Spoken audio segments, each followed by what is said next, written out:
'Twas said I kissed away her tears, my fond arm round her flinging, when a foreman shuffles down our ears, from out the wild woods ringing. A bullet pierced my true love's side in life's young spring so early, and on my breast in blood she died, while soft winds shook the barley.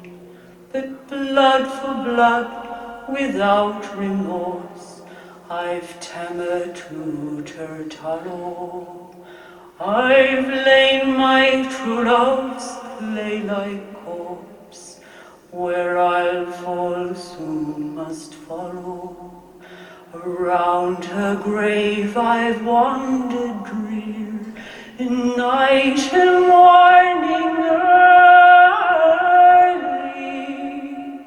with breaking heart when near I hear the wind that shakes the barley.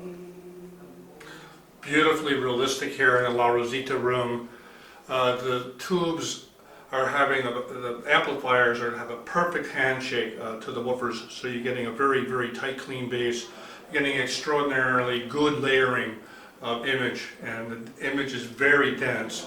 This is a very, very nice room, very sophisticated sound, a very an intellectual sound here. La Rosita playing Dead Can Dance, The Wind That Blows the Barley. Lisa Gerard was, again, in the room with us. Simply stunning.